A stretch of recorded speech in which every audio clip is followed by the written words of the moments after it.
The Book of Genesis, where everything begins again.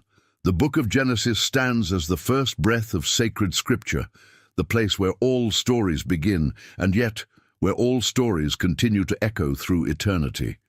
It is not merely a record of ancient events, but the unveiling of patterns that define human existence: creation, fall, promise, and renewal. Every page of Genesis whispers of beginnings that never truly end, of cycles that turn and return, of divine intention hidden within the fragile steps of humankind. Genesis does not begin in chaos. It begins in purpose. It reveals a God who speaks order into disorder, who brings light into the void, and who calls man to live in harmony with his will. From the first words, "In the beginning," we are drawn into a cosmic rhythm, the Creator's pulse that sustains all life. This rhythm reverberates not only through the world He made, but through every heart that still seeks to understand where it came from, why it exists, and where it is going. In Genesis, we find both the origin of the universe and the origin of the human heart. We encounter not only Adam and Eve, but also ourselves. Our choices, our fears, our failures, our longing to return to something pure, something lost, something eternal. It is not only the story of how the world began, it is the story of how the world can begin again. Through this text, we will walk the path of creation and covenant, of sin and redemption, of exile and promise. Each topic will explore how Genesis speaks not only of the past, but of the present, of your own beginning, your own fall, and your own chance to start again. Let us open the first book and listen closely. The voice that once said, "Let there be light," still speaks to every darkened soul. Genesis is not finished. It is still unfolding within you. The breath of creation, light in the midst of the void. Before there was anything, there was God, not silent, not absent, but speaking. The first words of Genesis do not describe an explosion or an accident. They reveal intention.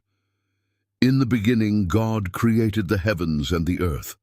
This statement shatters the silence of eternity. It establishes a foundation, that all that exists flows from a source that is both intelligent and loving. The universe begins not with noise, but with a word. And that word carries power. It is the divine utterance that transforms chaos into cosmos, that separates light from darkness, and that introduces time itself, evening and morning, the first day. In this simple yet profound phrase, the narrative of all existence is set. Light conquering darkness, order conquering confusion, life emerging where there was none.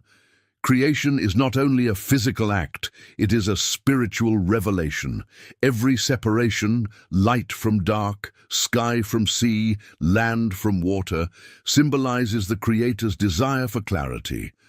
God divides not to destroy, but to define. He gives each thing its nature, its purpose, its boundaries. This act of definition is sacred, for without boundaries there is no meaning, and without meaning there is no life. As the days unfold, the divine order expands like a symphony. The earth sprouts vegetation, the heavens shine with stars and seasons, the seas are filled with creatures, and the land brings forth life in abundance. Every movement of creation reveals harmony, a reflection of the divine mind. It is a world designed to be good, not perfect in the sense of completion, but good in the sense of direction, a place moving toward its fulfillment. But creation reaches its climax not with stars or oceans, but with man and woman, beings made in the image and likeness of God. In this act, something astonishing occurs. Spirit and matter meet. Humanity is formed from dust, yet filled with divine breath. In man, heaven and earth are united. In woman, relationship becomes the reflection of divine love. Together, they represent the intention of creation, communion. To be human, according to Genesis, is to bear responsibility and reflection. Let them have dominion, God says, not domination but stewardship. Humanity's role is not to exploit creation, but to mirror the Creator's care. The garden given to Adam and Eve is not merely a place to live, it is a sanctuary of trust. Yet even at the height of creation's beauty, a mystery lingers. Why would an infinite God choose to create at all? The answer lies not in necessity, but in love. Creation is not a project, it is an expression of generosity. The universe exists because God desired to share being, to invite participation in his joy. Every sunrise, every drop of rain, every heartbeat is a continuation of that invitation. Still, this opening chapter carries a deeper message. The light that broke the original darkness is not only physical, it is symbolic of revelation itself. Every time the soul awakens from ignorance, every time a heart turns toward truth, let there be light, echoes again. The creative act of God continues each time a human being chooses to begin anew, to rise from confusion, to rebuild what has fallen. In this sense, Genesis 1 is not only history, but prophecy. It tells us that creation was never meant to end. It is ongoing, in you, in me, in the renewal of all that decays. The same spirit that hovered over the waters hovers over the chaos of the human heart, waiting for a word of faith to set light in motion once more. The lesson of the first chapter is therefore clear. Creation is not a past event, but a living reality. Wherever there is darkness, God still speaks light. Wherever there is disorder, he still calls forth harmony. And wherever there is emptiness, he still breathes life. So when your own life feels formless and void, remember, beginnings are not over. The God of Genesis is the God of renewal. The world that once emerged from chaos can emerge again within you. If this reflection has spoken to your heart, subscribe to the channel so that you can continue this journey through the sacred wisdom of Genesis and beyond. The fall and the lost garden, the birth of human longing. In the stillness of Eden, perfection was not only about beauty or abundance, it was about harmony. The man and the woman walked in unbroken communion with the divine. There was no fear, no shame, no separation.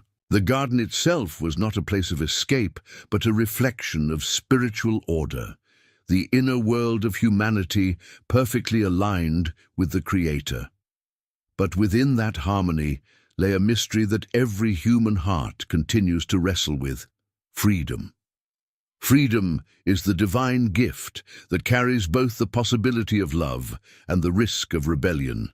Without choice, obedience would be mechanical. Love would be meaningless. And so within the garden, a single boundary was set. One tree, one prohibition, one test of trust. It was not about fruit. It was about faith. The command not to eat from the tree of the knowledge of good and evil was not a limitation of humanity's joy, but the preservation of it. The garden's peace depended upon the trust that God's wisdom is greater than our curiosity. The serpent enters not as a monstrous creature, but as a voice, subtle, suggestive, persuasive. His power lies in distortion. He does not deny God's words, he reshapes them. Did God really say? With that question, doubt is born. The serpent does not attack with open hostility. He invites speculation, the dangerous illusion that humanity can redefine truth. And so Eve, and then Adam, reach out not merely for fruit but for autonomy, the desire to decide for themselves what is good and evil. The moment the fruit is eaten, something irreversible happens, not in the soil, not in the trees, but in the soul. Innocence fractures into self-awareness. They see their nakedness and for the first time feel shame. The eyes that once beheld God without fear now turn inward in guilt. Humanity discovers the cost of knowledge divorced from wisdom. They wanted to be like God, but they become something less, creatures estranged from their own maker. The sound of God walking in the garden becomes no longer a delight, but a terror. They hide among the trees, as if the one who created light could be escaped by shadow. The question that echoes through the garden, "Where are you?" is not geographical, it is existential. God is not seeking information, he is calling for confession. "Where are you?" is the question that pierces every soul that has wandered from truth. Every heart that hides behind excuses, every life that knows it, has chosen separation over communion. What follows is not mere punishment but consequence. The ground that once cooperated with human hands now resists them. Pain enters labor, suffering enters birth. The perfect relationship between man and woman becomes strained by blame and domination. Creation itself groans under the weight of disobedience. The harmony of Eden collapses into the discord of history. Yet even in this fall, grace whispers. For in the midst of the curse, there is a promise. The woman's seed will crush the serpent's head, though the serpent will wound his heel. This is the first prophecy, the first announcement of redemption, that evil will not have the final word. Even in judgment, God speaks of hope. The same hands that fashioned humanity from dust now fashion garments of skin to clothe their shame. The Creator who could have abandoned his creation chooses instead to cover it. The God of beginnings refuses to let the story end in loss. The expulsion from Eden is not merely exile, it is the beginning of pilgrimage. The flaming sword and the cherubim that guard the way to the tree of life are not symbols of cruelty, but of mercy. To remain in paradise while estranged from God would be hell, not heaven. Humanity must now walk the long road back, the path of repentance, of faith, of rediscovery. In leaving the garden, man enters the world, and with that departure begins the history of the human heart. Outside the garden, Adam and Eve learn the cost of their freedom. They labor, they love, they lose. Cain and Abel are born, and with them, the reflection of the divided human soul. One offering accepted, one rejected, one heart surrendered, another consumed by envy. Cain's question, "Am I my brother's keeper?" becomes the echo of every civilization that forgets compassion. The ground that once yielded fruit now drinks blood. The fall of man becomes not only personal, but generational. Sin is not an act, it becomes a nature. Yet, even as darkness spreads, the divine image remains, dimmed but not destroyed. The longing for Eden, that forgotten intimacy, haunts every human heart.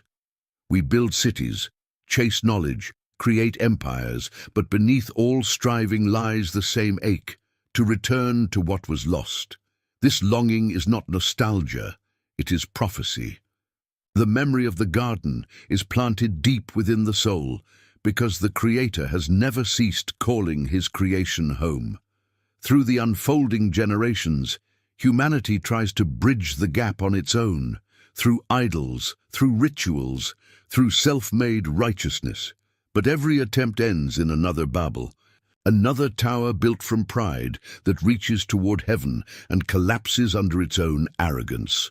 The human desire to be as gods continues to manifest, whether through technology, ideology, or domination. Yet Genesis shows again and again that every human effort to control destiny, apart from divine guidance, leads not to freedom, but to fragmentation. But there is another thread woven through the chaos, a quiet, persistent grace. When Adam and Eve leave Eden, they do not leave God's memory. When Cain wanders, a mark of protection follows him. When humanity grows corrupt, one man, Noah, finds favor in the eyes of the Lord. The flood that destroys becomes also the flood that cleanses, resetting the stage for new beginnings. This is the rhythm of Genesis. Fall and renewal, sin and grace, exile and promise. The fall teaches us that separation from God is not only a past event, it is a continual human condition. Every time we choose self over surrender, illusion over truth, we repeat Eden. Every heart carries its own forbidden tree, the moment when trust is replaced by pride, when divine order yields to self-definition. And yet, the same voice that called Adam still calls today, "Where are you?" That question is not condemnation, it is invitation. The longing born in the loss of Eden becomes the driving force of spiritual history. Every religion, every philosophy, every human search for meaning is, in essence, a search for the lost garden, for reconciliation, for wholeness, for the return to divine presence. But Genesis teaches that this return cannot be achieved by human climbing. It must be received by divine descent. Just as the garments of skin were provided by God, so the ultimate covering of sin will one day come not from human effort, but from divine sacrifice.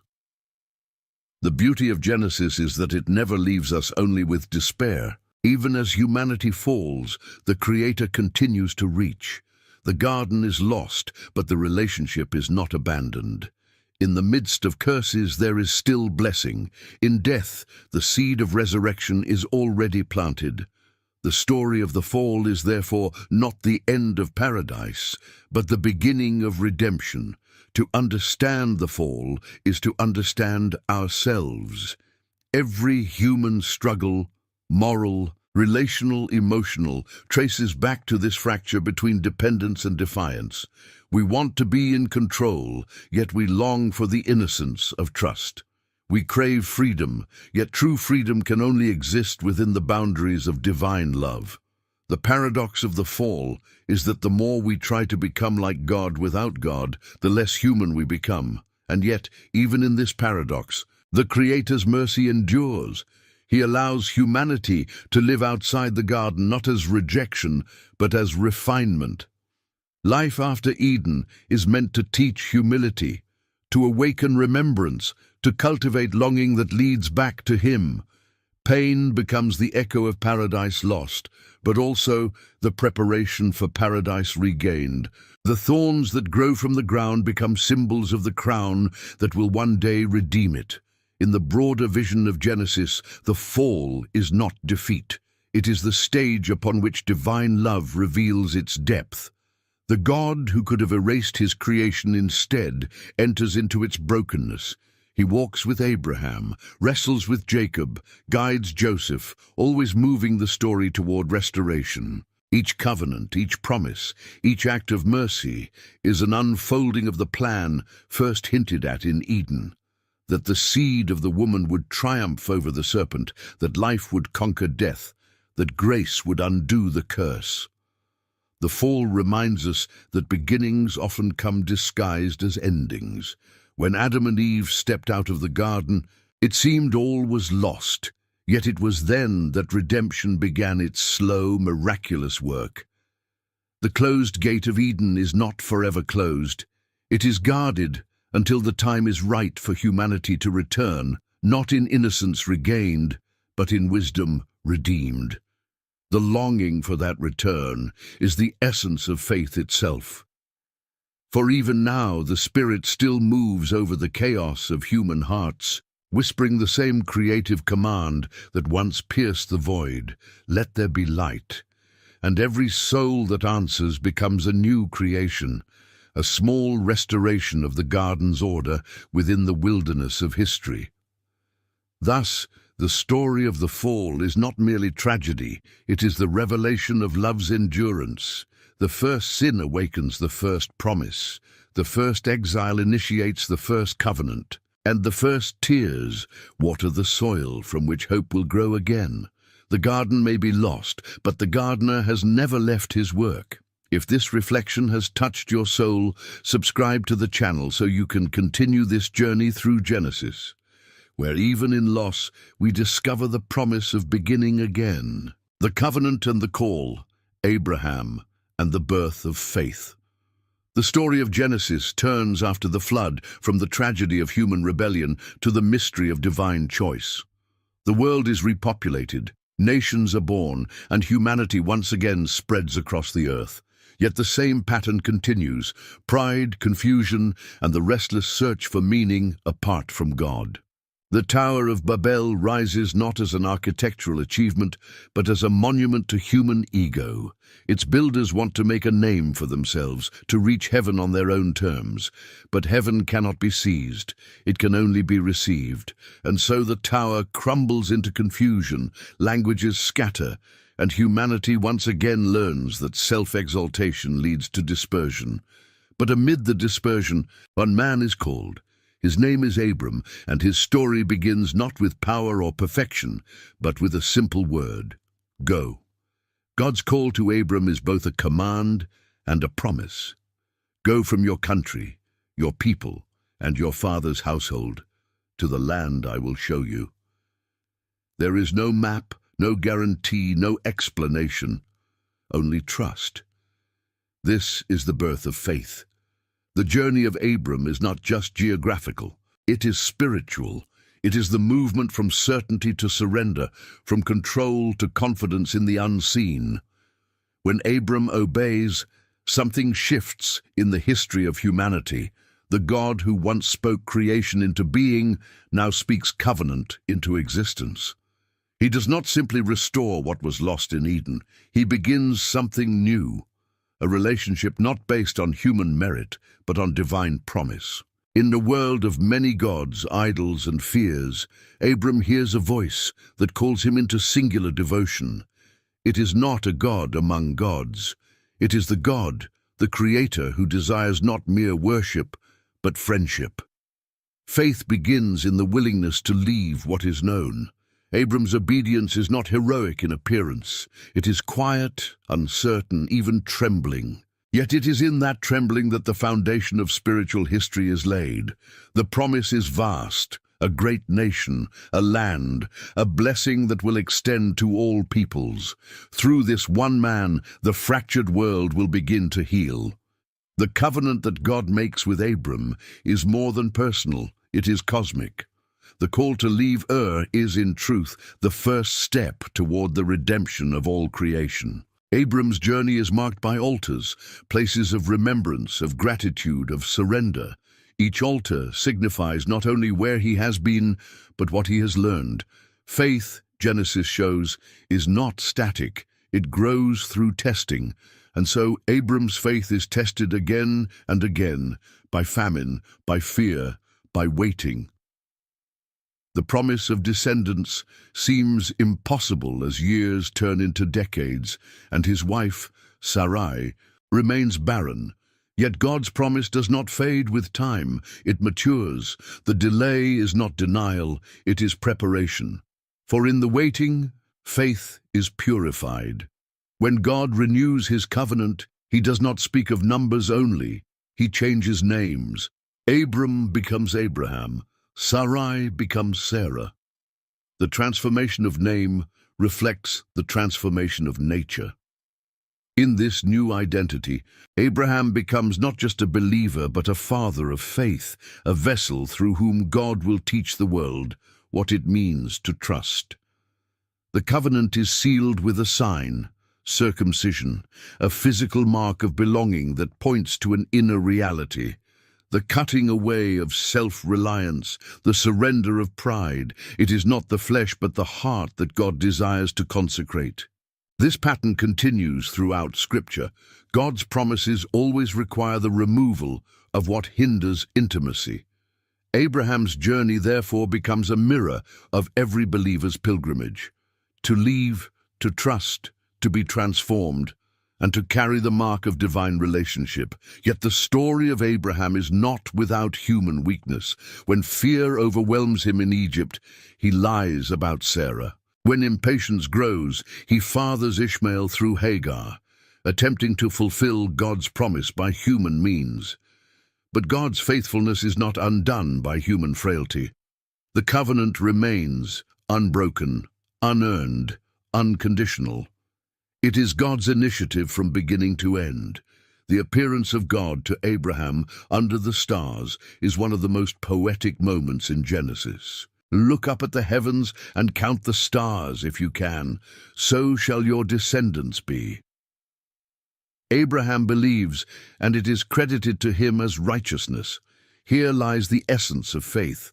belief that transcends reason, trust that endures through silence. Abraham's righteousness is not moral perfection, it is relational fidelity. He trusts the unseen because he has heard the voice of the eternal. In this covenant, a pattern emerges that will echo through all Scripture. God chooses, man responds. God promises, man believes. God tests, man endures. God fulfills, man worships. Every covenant after Abraham will carry this same structure, because every covenant is a reflection of the Creator's commitment to restore what was lost. Perhaps the most dramatic test comes with Isaac. The child of promise, born against all odds, becomes the subject of an unthinkable command. Take your son, your only son, whom you love, and offer him as a sacrifice. This moment shatters logic. How could the God who gave promise demand its destruction?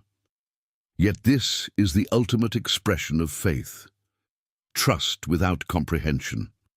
Abraham obeys, not because he understands, but because he knows the one who speaks cannot lie. The mountain of Moriah becomes the altar of revelation. As Abraham raises the knife, heaven intervenes. The ram caught in the thicket becomes the substitute. The lesson is eternal. God does not desire human sacrifice. He provides his own. The story prefigures a greater sacrifice that will come generations later. Another father, another son, another act of obedience that will redeem the world. Genesis, in this moment, looks forward to Calvary. The covenant made in faith will be fulfilled in love. The narrative of Abraham does not end in triumph, but in peace. He becomes a sojourner who never fully possesses the land he was promised, yet he dies believing. His legacy is not wealth or territory, but faith. The true inheritance of Abraham is spiritual. The understanding that relationship with God is based not on certainty, but on trust, not on possession, but on promise. Through Abraham, Genesis teaches that divine purpose often begins in disruption.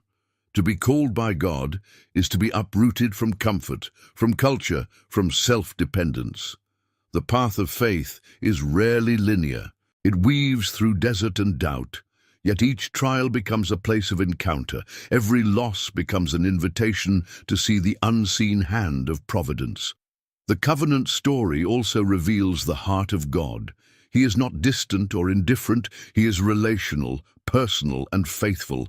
He binds himself to humanity not out of need, but out of love. His promises are not transactional, but transformational. When he swears by his own name, it is a declaration that his character is the guarantee of his word. In Abraham's life, faith and fear coexist, as they do in every believer. There are moments of courage and moments of compromise, yet even in failure, God's grace persists. The covenant depends not on man's perfection, but on God's persistence.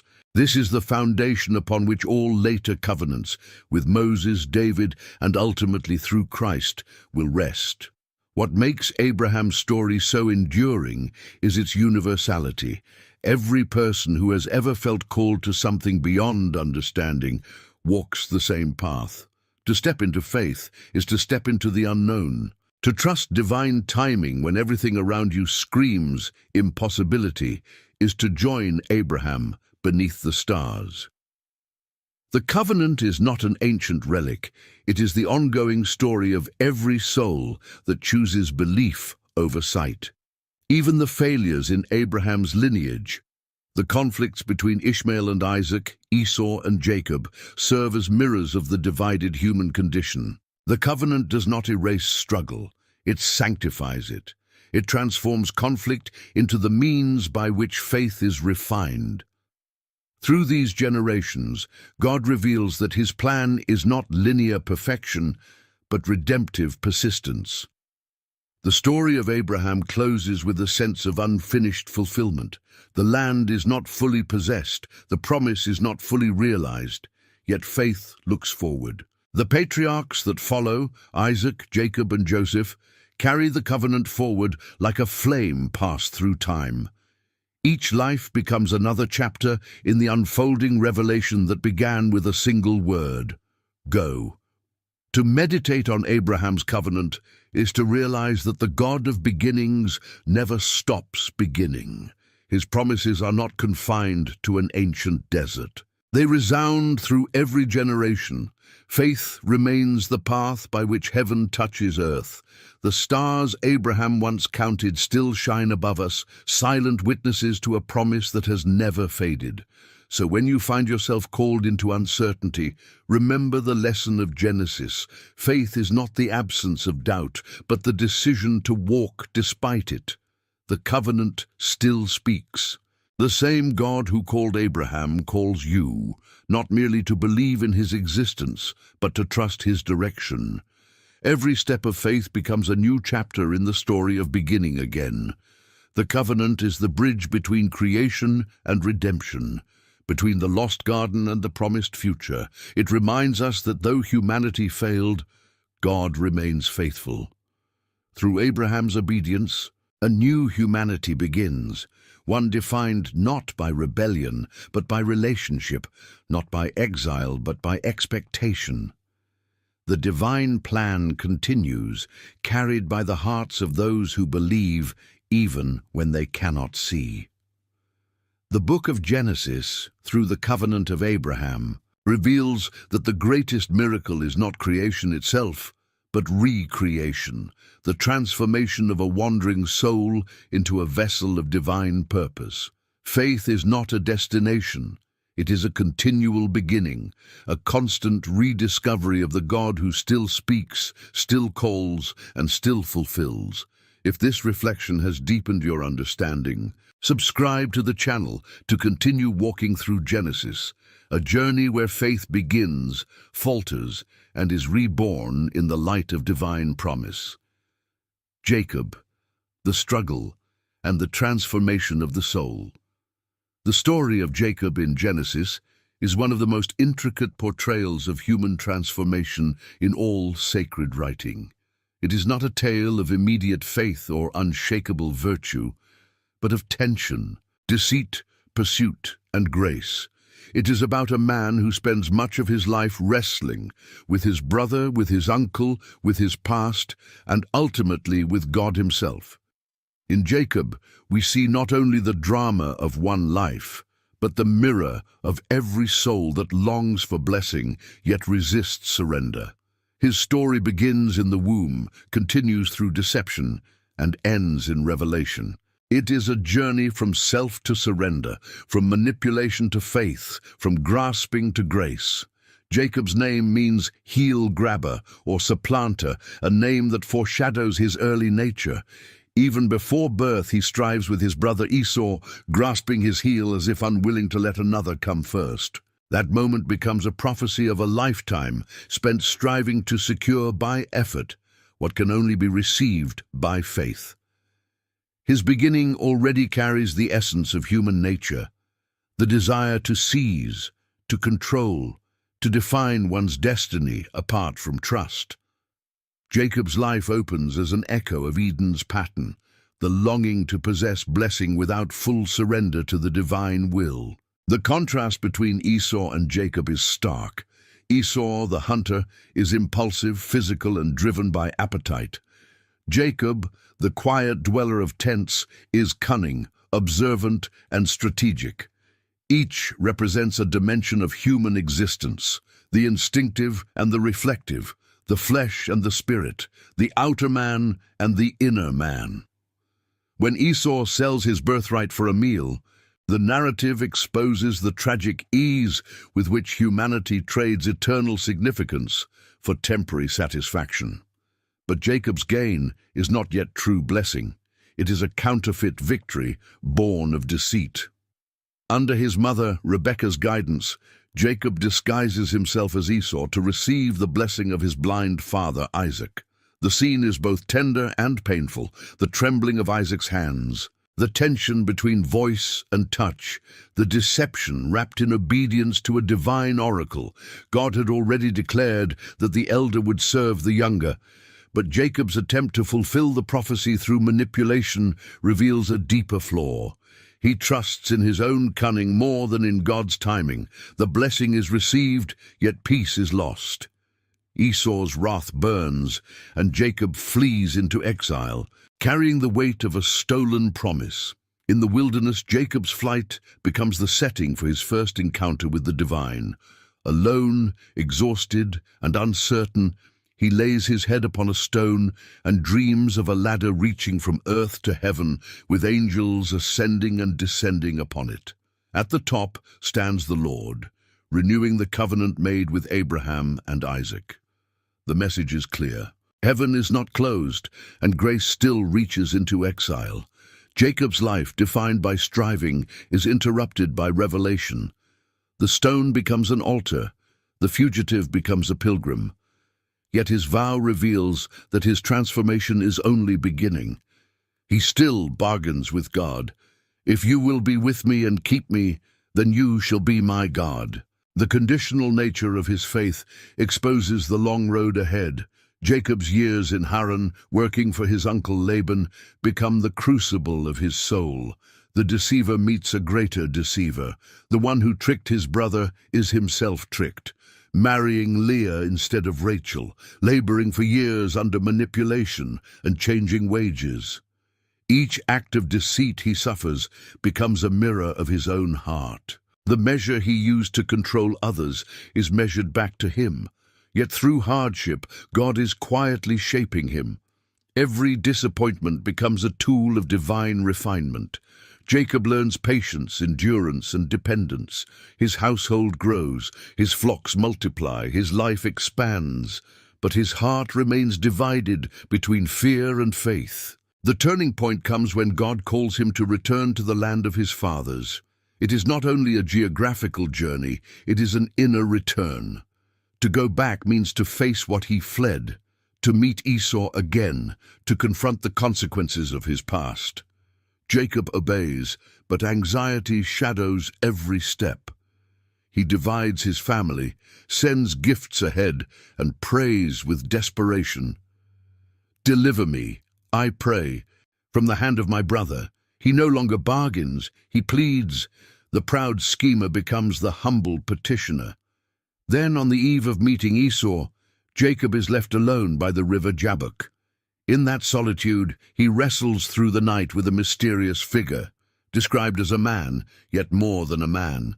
The struggle is both physical and spiritual, a symbol of Jacob's entire life. He has wrestled with others for advantage. Now he wrestles with God for transformation. As dawn approaches, the stranger touches his hip, dislocating it. The strong man becomes limping, the self-reliant becomes broken. Yet Jacob refuses to release his opponent until he receives a blessing. It is in this moment of weakness that he is renamed. "You shall no longer be called Jacob, but Israel, for you have struggled with God and with men and have prevailed." The name Israel marks a profound transition. To prevail in divine struggle does not mean to conquer, but to cling. Jacob wins not by overpowering God, but by refusing to let go. His victory is surrender. His blessing comes not through manipulation, but through yielding. The wound he receives becomes the seal of grace, a reminder that true strength is born in weakness, that divine encounter always leaves a mark. When the sun rises, Jacob limps toward reconciliation, carrying both pain and peace. The reunion with Esau is not as Jacob feared. The brother he wronged embraces him. The years of resentment dissolve in tears. The one who expected revenge receives mercy. It is as if God himself meets Jacob through Esau's arms. The blessing Jacob once stole is now freely given. The deceiver has become the reconciled. His encounter with Esau is not merely a family reunion, but a divine revelation. Grace is stronger than guilt, and forgiveness is the final proof of transformation. Jacob's later years continue to reflect the tension between the old and new self. He builds altars, receives visions, and experiences loss. The death of Rachel, the defilement of his daughter, the betrayal of his sons. Each event becomes another layer in his spiritual education. He learns that the covenant does not shield one from suffering. It redeems suffering into wisdom. His life oscillates between faith and fear, yet beneath it all, the promise remains alive.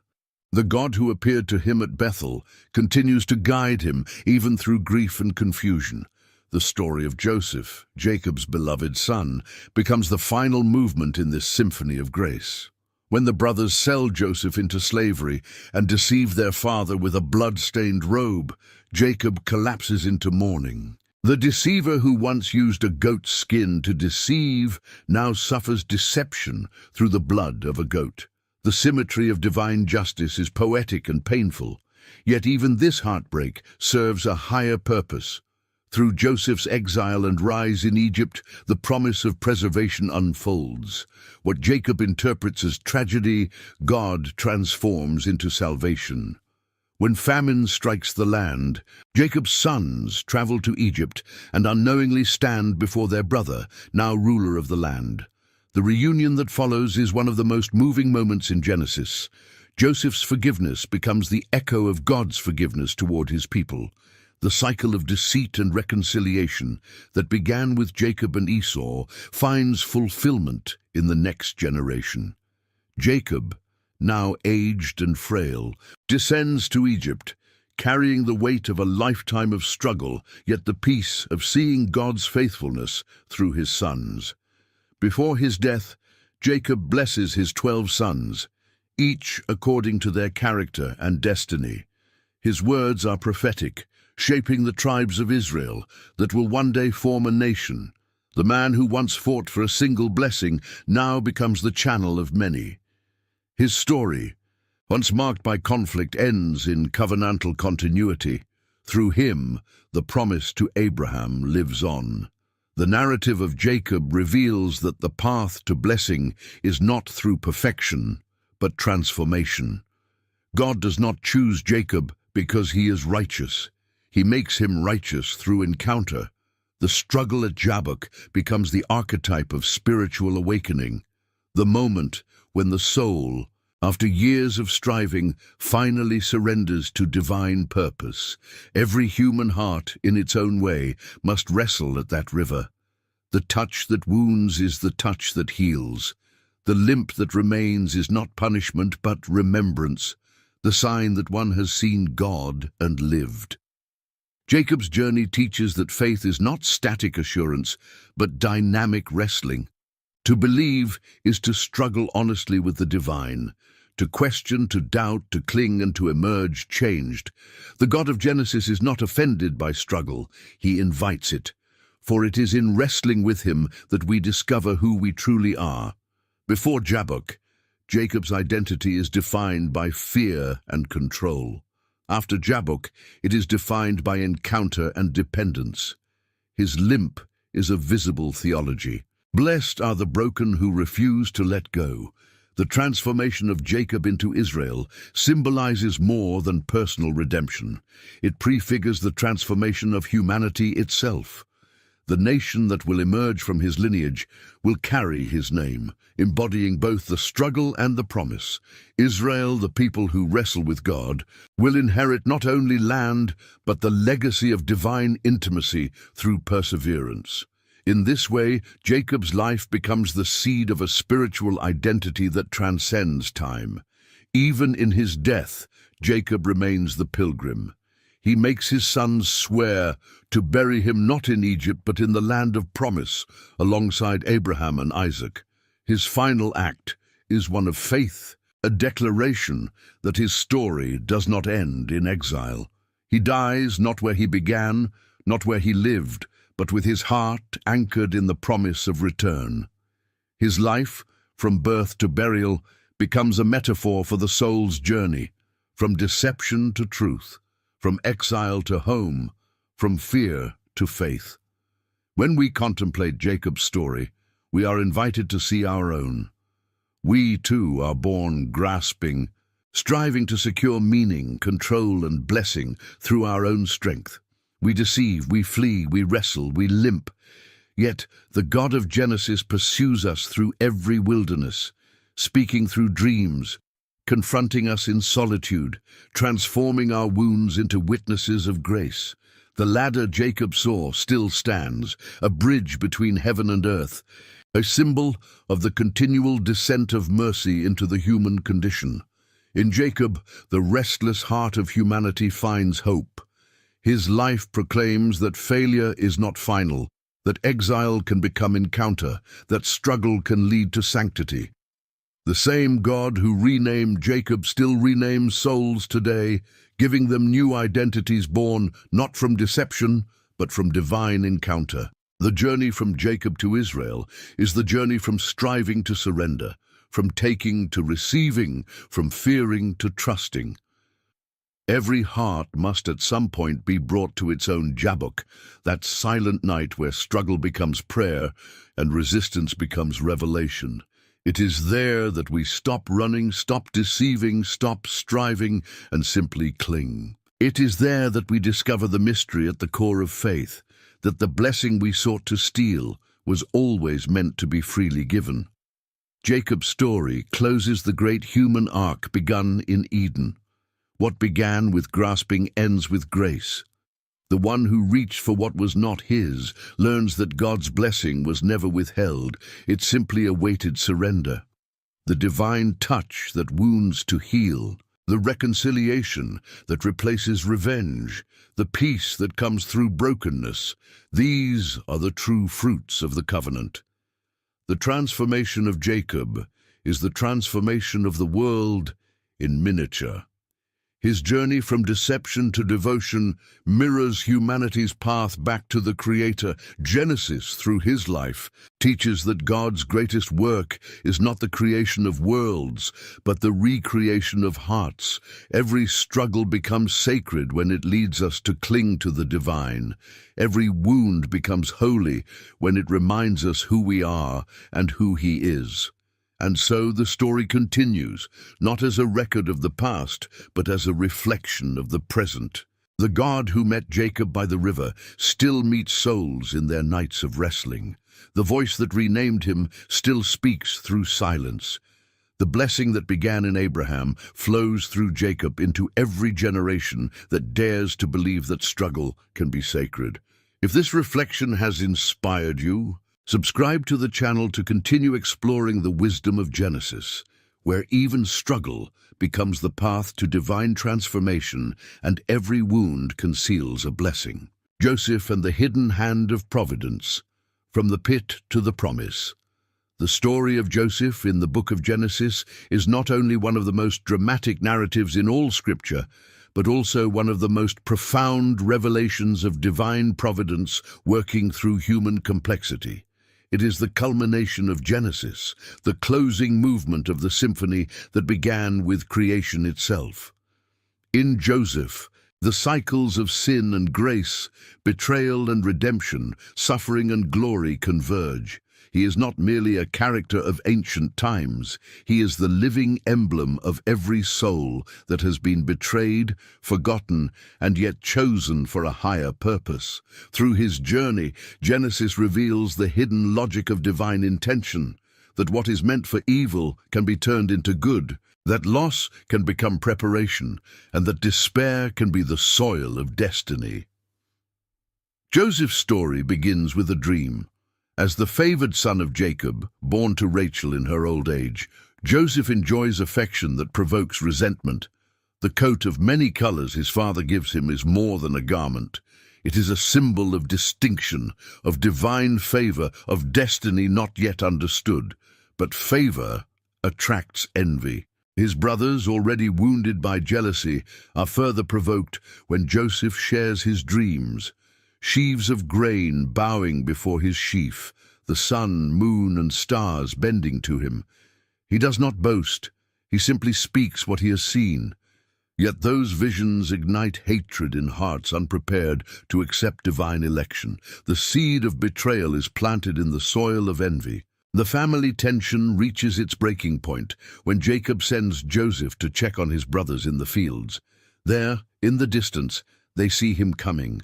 The dreamer, wrapped in his coat of colors, the living reminder of their insecurity. Their words are bitter. Here comes that dreamer. Come now, let us kill him and see what becomes of his dreams. But Reuben, the eldest, persuades them to spare his life, planning to rescue him later. The others, however, cast him into a pit, empty, dark, a symbol of despair. The favored son becomes the forsaken one. The one chosen to rule is stripped, bound, and thrown into the ground. Then, passing traders on their way to Egypt offer an alternative to murder: profit. For 20 pieces of silver, the same price later echoed in another betrayal centuries afterward, Joseph is sold. The brothers dip his coat in blood and deceive their father with a story of death by wild beasts. The deceiver Jacob now becomes the deceived. The pattern of sorrow continues. Yet beneath this tragedy, something unseen begins to unfold. The pit is not the end. It is the passage. The chains that bind him are not his prison but his calling. What appears to be rejection is redirection. In Egypt, Joseph is sold to Potiphar, an officer of Pharaoh, captain of the guard. There, amid a foreign language and unfamiliar customs, he distinguishes himself through integrity and diligence. The text says repeatedly, "The Lord was with Joseph." That phrase, simple and constant, becomes the refrain of his life. Even in slavery, he carries the presence of the one who does not abandon his chosen. Joseph rises through faithfulness, managing Potiphar's household with such excellence that his master entrusts everything to him. But divine favor once again invites human envy. Potiphar's wife, drawn by Joseph's appearance and virtue, attempts to seduce him. When he refuses, declaring that to yield would be a sin against God, she retaliates with a lie that turns his righteousness into accusation. The garment that once symbolized favor now becomes the false evidence of guilt. Stripped again, Joseph is thrown into prison, another descent into darkness. The pit returns now with walls, but once again the Lord is with him. In every humiliation, the divine presence does not depart. In every injustice, God is quietly weaving redemption. In prison, Joseph's gift of interpretation, first revealed in dreams, becomes the key to his next transformation. Two fellow prisoners, Pharaoh's cupbearer and baker, have troubling dreams, and Joseph deciphers them with divine insight. His interpretations come true. The baker is executed, the cupbearer restored. Joseph asks only one thing, that the cupbearer remember him when he returns to Pharaoh's service. But the man forgets. For 2 more years, Joseph remains confined, unseen, waiting. Yet even this waiting is not wasted. It is in obscurity that his spirit is tempered, his faith matured, his trust purified. Then, at the appointed time, Pharaoh himself dreams 2 dreams, of cows and of grain, and none of his magicians can interpret them. The cupbearer suddenly remembers the Hebrew prisoner. Joseph is summoned from the dungeon, cleaned, clothed, and brought before the most powerful man in the world. Pharaoh recounts his dreams, and Joseph, without hesitation, declares that the interpretation belongs to God alone. He explains that 7 years of abundance will be followed by 7 years of famine. He not only interprets, but advises, appoints someone wise to oversee the storage of grain during plenty.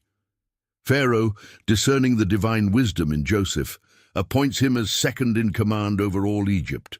The slave becomes ruler, the prisoner becomes governor, the dreamer becomes interpreter of destiny. The years of abundance come, and under Joseph's administration, Egypt prospers.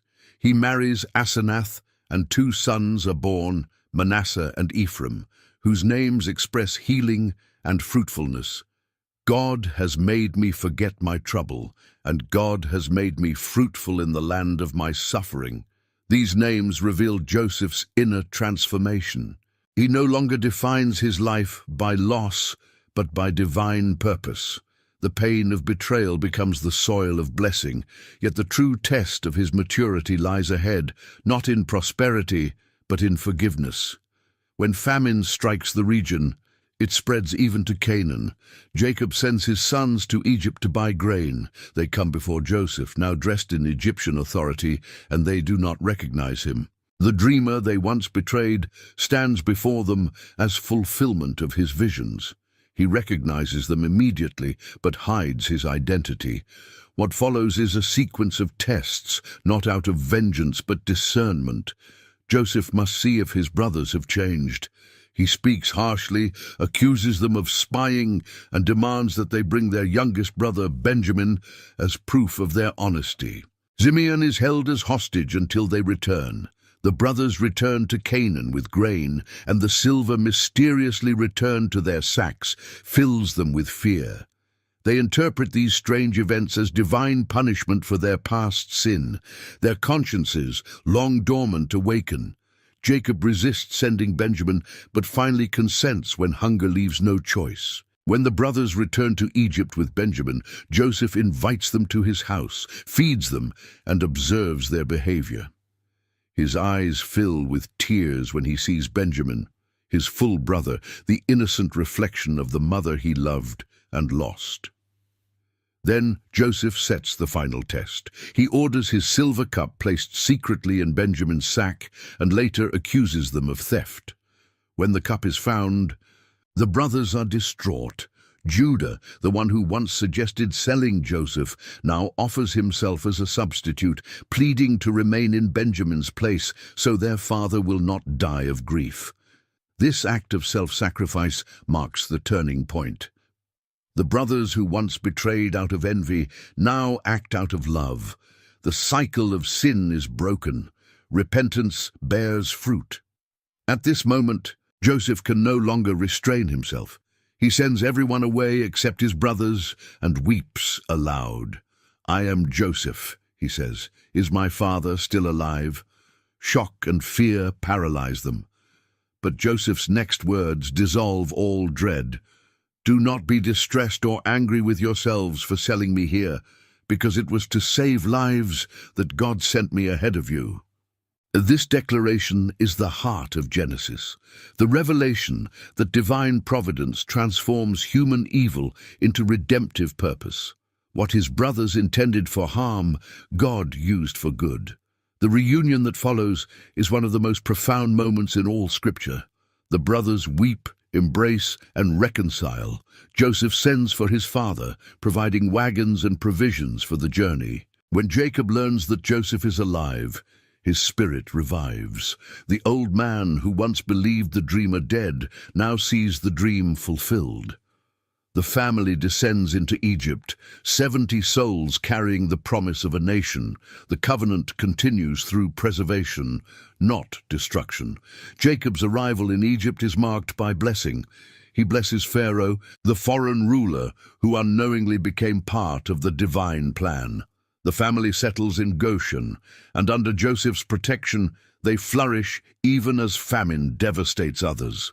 In this setting, Genesis reveals its final truth, that God's favor is not limited by geography or circumstance. His covenant transcends boundaries. Even in exile, his presence abides. As Jacob's death approaches, he blesses each of his sons, shaping their destinies as the future tribes of Israel. Joseph, standing by his father's side, weeps once more. The patriarch who deceived and fled now dies in peace, reconciled to his sons and to his God. He is buried in the land of promise, a testimony that faith looks beyond immediate comfort to eternal inheritance. After Jacob's death, the brothers fear that Joseph might now seek revenge, but his response remains the embodiment of divine forgiveness. "Do not be afraid. Am I in the place of God? You intended evil against me, but God intended it for good, to bring about the saving of many lives." These words complete the moral and spiritual arc of Genesis. The story that began with disobedience in Eden ends with forgiveness in Egypt. The cycle of curse is overcome by compassion. Joseph's life, viewed as a whole, becomes a map of spiritual growth, from favored child to slave, from prisoner to ruler, from victim to redeemer. Each stage reveals a divine process. The pit teaches humility, the prison teaches patience, and the palace teaches perspective. In every descent, there is hidden ascent. In every loss, there is preparation for greater purpose. Joseph's journey shows that God's providence is not a series of coincidences, but a coherent plan written through human freedom. The theological depth of Joseph's story lies in its portrayal of God's sovereignty working within human agency. The divine plan does not override human choice. It redeems it. The betrayal of the brothers, the lust of Potiphar's wife, the forgetfulness of the cupbearer, all are woven into the tapestry of providence. What human hands intend in sin, divine hands transform in wisdom. This is not mere consolation, it is revelation. God's governance of history is not mechanical, but merciful. He does not erase evil. He overcomes it by reorienting it toward redemption. In Joseph's forgiveness, we glimpse the nature of divine love, a love that remembers pain without reviving punishment, that acknowledges wrong without withholding mercy. To forgive is not to forget, but to see through new eyes, eyes that recognize purpose beyond pain. Joseph's heart, once wounded by betrayal, becomes the vessel of compassion. His tears are not weakness, they are wisdom. He understands that the dream given in youth was not about personal exaltation, but about service, not about power, but about preservation. Through Joseph, Genesis closes the circle of human history. It began with Adam. The first man lost paradise through disobedience. The last patriarch restores harmony through forgiveness. The world that fell into division is shown a path to reconciliation. The God who once clothed Adam's shame now clothes Joseph's family with grace. What began with exile ends with homecoming. What began with curse ends with blessing. What began with separation ends with unity. Yet even at the end of his life, Joseph's faith reaches beyond the present. As he lies dying, he makes his brothers swear to carry his bones back to the land of promise when God leads them out of Egypt. His final words echo with prophetic assurance. God will surely visit you. The man who interpreted dreams dies holding a vision of the future, the unbreakable faith that the God who began the story will bring it to completion. His bones, carried generations later by Moses, become the silent witness that beginnings never truly end. Joseph's life is the clearest manifestation of the theme that runs through all of Genesis. Beginnings are born from endings, and divine providence turns every descent into resurrection. In Joseph's story, every injustice becomes preparation, every silence becomes revelation, and every waiting becomes an altar of trust. The pit leads to the palace, the wound leads to wisdom, the loss leads to legacy. He stands as the embodiment of faith under pressure, purity under temptation, forgiveness under power, and peace under providence.